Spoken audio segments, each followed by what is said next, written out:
Hey everyone, welcome back to my channel. I hope you are all well and thank you so much for joining me again on my autumn series. A couple of videos back I made a tray. Now this tray was my favorite autumnal make ever. Some of you told me it was not your cup of tea, which is absolutely fine, and a few of you told me that you would do things slightly differently, that you would prefer to see a blue sky in the background and make the background somewhat more realistic instead of the chuck it all in technique with the mica powder. Now we're going again round two. I'm going to be using this absolutely beautiful UV DTF sticker. Now I've got a couple here with a line of autumnal trees, but this one here with the ground is a little bit more interesting for me. It's got more visual interest, and this is the one that I chose to work with. It also fits the tray perfectly. So in this video, we're also going to be looking at the Let's Resin brand new heat gun, and now is the perfect time to tell you all the fantastic news. Let's Resin are celebrating their 7th anniversary, guys, which means between the 15th and the 21st of September 2025, there's 15% off all machines and tools. This includes the sanding machine, the heat guns, resin mixers, bubble removing machine, UV lamps, and more. Link is in the description box. Head on over to Let's Resin. So exciting. Right, back to this tray. This tray is the beautiful oval trinket tray from Moulds and Shapes. Again, all details below. Now, I'm taking your suggestions in trying to create a not super realistic, because I'm not that kind of artist, but a more realistic background for my trees. We're going earthy bottom and blue skies to really make these trees pop against the background. So instead of like before, I'm just chucking all the colours in, this time I am going to pull the colours out of the sticker like I did before. So we're going browns, oranges, yellows, coppers, greens, and we're going to paint the bottom of our tray to match. However, I kind of messed up on this one. What I was going to explain to you guys is that remembering when you demold that the colours are going to be in reverse, right? So as you can see on this sticker right now, it goes from brown on the left, brown, orange, yellow-ish, and then it goes into green, yellow, and back out to orange. So I was meant to do the colours the other way around so that when we demold the tray, the sticker would work and correspond with the colours on the tray. However, even whilst kind of like pointing to the sticker and telling you that this is how I would do it, I still went ahead. I know. I still went ahead and did the opposite of what I was meant to do. And it wasn't until later on, when I went to stick the sticker down, that I even noticed, guys. So if you're wondering why I didn't just clean all of this off and start again, it's because I didn't clock it. So I am literally trying to colour match the very bottom of that UV DTF. So brown, orange, working into yellow, working into green, working back out to yellow, and then finishing it off with orange at the end. And I hope you can understand what I was trying to say, that if I did it round the other way, so that orange was on the left hand side and the brown was on the right, then it would work so much better with the sticker. But you know, my brain didn't clock it at the time, and it is all good. It still works really well. So lids all back on the pot, and the next step for us is to take this tape off. Now masking tape does a fantastic job of masking your silicone molds, and it doesn't leave any residue behind. So I'm just shaking off all of the excess powder and then peeling back the tape. Now there are a couple of areas here that I don't know how, but I did. I went in and under, which is really easy to clean up. So do not worry about anything along those lines. All you have to do is get some packing tape, literal sellotape, and just line it across. Now, at first I used the masking tape, but honestly, packing tape, sellotape does an elite job at removing mica powder directly from silicone. And I actually use tape as well to clean my molds if there's any, like, you know, cured sticky bits of, not sticky, but cured bits of resin on a mold. Packing tape will just clean your molds up like a dream. Now we have a beautiful crisp edge, and we're going in with the sky. Now, so many of you told me you would like to see a gorgeous blue sky behind these trees. What I decided to do was yes, go majority blue, but make it a moody blue, you know, like a kind of overcast, cloudy, autumnal moody blue. So again, going in with the powder on here. Now, this does look like I'm doing the chuck it all in technique with alcohol spray, but that's not what I'm doing. I'm literally getting on some white powder onto the tray, and we're going to use a big fat fluffy brush to blend all of this onto the tray as well. So all of this tray is made with brushing mica directly on. Then we just need a little bit of black, not too much. We want some, I guess, moody storm clouds rolling in. But yeah, we don't want to dominate with black. And finally, the blue. Now, the blue is going to be the main color here. It is going to be a blue sky. It's just I wanted some clouds and some mood in there as well. Guys, this was my view while I was filming this. It was about as apt as I could possibly make it. I just wanted to show you this because, yeah, I was feeling very inspired for my moody, dark autumn sky. Okay, finishing off with the blue, it is time to blend. Now, again, no alcohol to be used here. We are literally using a fluffy makeup brush, and we're going to just blend these out. Now, my initial brush strokes created some worrying kind of like dark lines with the black mica, and I was like, oh no, don't know if I'm gonna like those because they look so like almost, I guess, hurricaney. But I knew that we were going to be putting a sticker on this afterwards, so I wasn't too concerned at this point about those black mica marks. You can see them there. They're really quite obvious, and I don't think that was the look I was going for. Equally, I do think it has created that kind of wispy autumnal cloud style where the cloud is much darker on the bottom but lighter on the top. I hope that's making sense. Once I had dusted this all over, it was time to shake out the excess mica and then get it poured, and this is what we're looking like. So as it stands, all we've done so far is simply brush mica into the tray. So it is a completely different technique to dumping a load of mica and then spraying it with alcohol. Can you see the colour matching? Guys, I was already excited that this matched the sticker to perfection. Yeah, but yeah, I didn't realise until I demolded that I'd got the colours round the wrong way. The resin we're using in today's video, of course, is the Let's Resin Epoxy Resin Part AB 2-part epoxy, and I am using the Let's Resin calibrated cup to mix it up in. The cups come with all the numbers on the side, so it really takes the guesswork out of everything. First thing I did was open them up and then get rid of the lids. This is how I get rid of those foils. Now, again, it's such an easy process, but we're going to mix this up, part A, part B, in a calibrated cup, and we're going to get to pouring. I did have a little bit of Let's Resin resin left over in previous bottles, so I'm just using this up before I use those new containers. If you're wondering why I'm holding it literally upside down for ages, it's not the new bottle. So I'm going to stir this for a solid 5 minutes until both part A and B have blended together. And then the background colour is really up to you now. Because I've used white mica powder and a pale blue mica powder, I don't want to put anything too dark behind this. So I've just gone for a moody grey. And in that, I've just used white mica powder with a hint of black just there, you can see.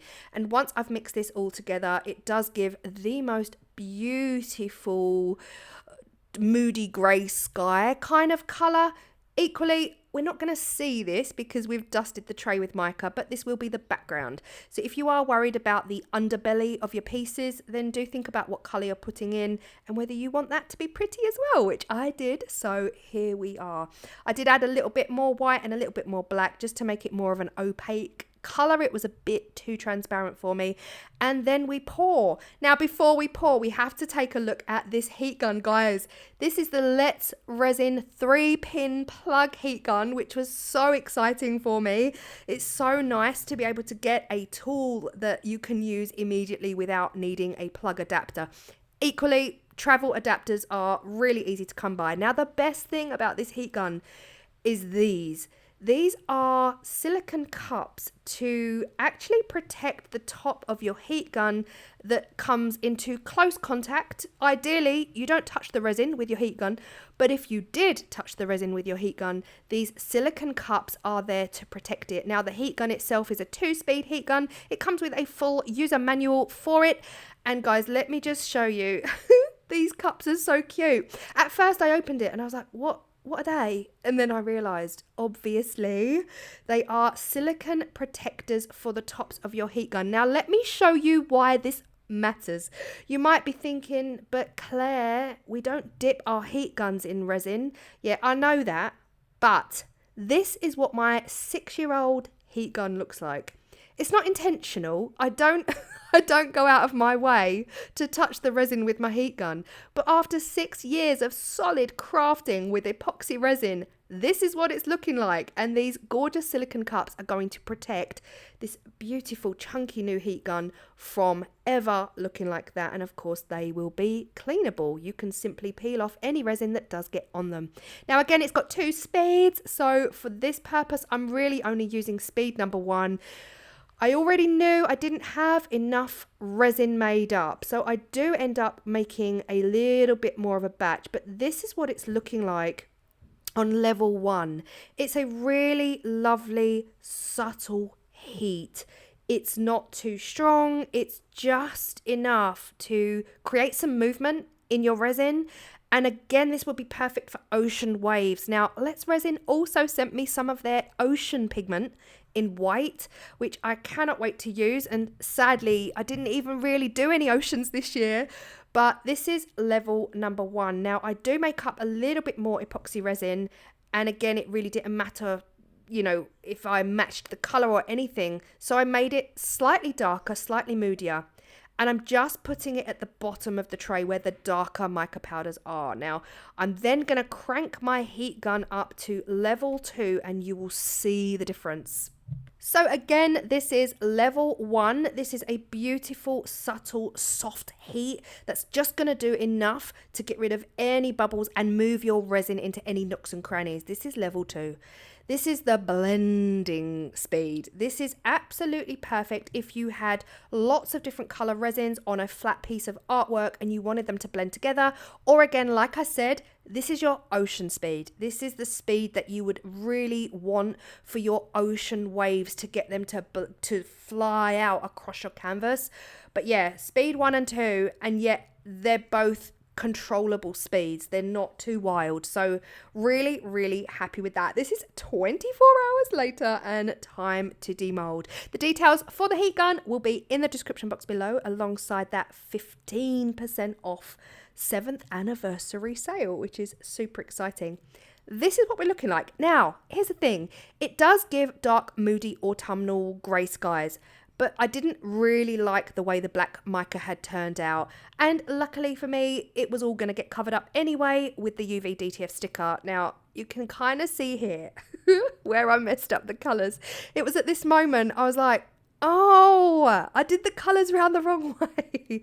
Even though I knew I had to, I just didn't do it. My brain automatically copied the colours that I was seeing right in front of me. But how beautiful does it look? You guys were so right. Like, all of your advice about giving these trees or these autumn stickers a blue sky background, thank you. Thank you so, so much. It's quite often my natural instinct to just go full on colour on everything. But this, look at this, guys. I'm sorry, but at this point, it looks like a watercolour. The background, I mean. The background and the foreground, the yellowy, orangey, brown bottom that I brushed in, it all looks like a watercolor painting. This is me just kind of using my pin weeding tool to get rid of any air pockets. I didn't lay it down very well. There are a few air pockets in the UV DTF, so try not to be like me. So I'm just popping those and pushing those down with my finger. But guys, thank you so much. I love it. I love the blue sky background. And again, it's not something I usually go towards. Now, this is the phrase for this one. Letting things go allows you to grow. Now, again, a very autumnal, like the last tray, My only question was that, you know, I've got the words at the bottom of the tray and I was toying. I was really, I don't know, playing with the idea of having this at the top. Autumn reminds us that letting things go allows you to grow at the bottom. I was really just didn't know if I wanted it there because I didn't know if it would look too cramped. I did ask my patrons. It was a kind of a 50-50 split, really. Some said leave it, some said add it. What would you do? I mean, by the time I asked my patrons, I had in fact already poured down this top coat. And that's not a problem because so many of you gave me the idea as well of turning these pieces into wall art. They don't have to be trays. So even though I've put this top coat down on the vinyl, I could still add that vinyl at the top. Autumn reminds us that letting things go allows us to grow. And then fill the tray up with resin and attach some rope, and it becomes a little autumnal home decor piece and not even a tray. So here we are again with the heat gun, just giving that clear coat a gorgeous blast of heat, making sure there's no air pockets, no air bubbles, and it's evenly distributed throughout the surface. But yeah, let me know what you think. Thank you all so much. I made this tray with all of your advice and all of the things that you told me you would do differently if you were going to do this. This is 24 hours later. Stunning. Absolutely stunning. But let me know, would you add more vinyl? Would you put that on there? Autumn reminds us. And then turn it into wall art instead of a tray. I absolutely love it. I think it all works so well together. The heat gun, thank you, Let's Resin. That will be my heat gun from now on. And I can finally say goodbye to my battered heat gun that I've been using for years and years on my channel. Now, I have already been using that heat gun as well. You would have seen it in a few videos that have gone by recently. I've been using it for a couple of weeks, but today's the day that I get to actually show it to you. So exciting. I'm just using their Let's Resin sanding tool just to get rid of this sharp edge because I still didn't make enough resin to fill up this tray. But going around that edge just 2-3 times was enough to get rid of that sharp lip, and again wiping it clean and adding my cork feet to the bottom brings this tray to a complete finish. Let me know in the comments what you think. Guys, we are nearly at the end of my autumn series. I think I've got 2 or 3 videos left and we're moving on to Halloween. And I cannot tell you, I mean, I was excited for autumn, but I am double that and add 10 for Halloween videos. It is my favorite time of year now. Like, oh my gosh, the next few months. Ooh. Let me know what you think of the tray. I hope you feel inspired. I absolutely love this. And the heat gun is gorgeous as well. It's so tactile and nice to hold. It also has the metal bar where you can safely sit it on your counter without worrying about any heat touching anything. Again, all the information in the user manual. I will have it linked down below. And guys, remember that sale, what I said at the beginning of the video, 15% off to celebrate Let's Resin's 7th anniversary. Go check out my description box and I will see you all in the next video. Bye.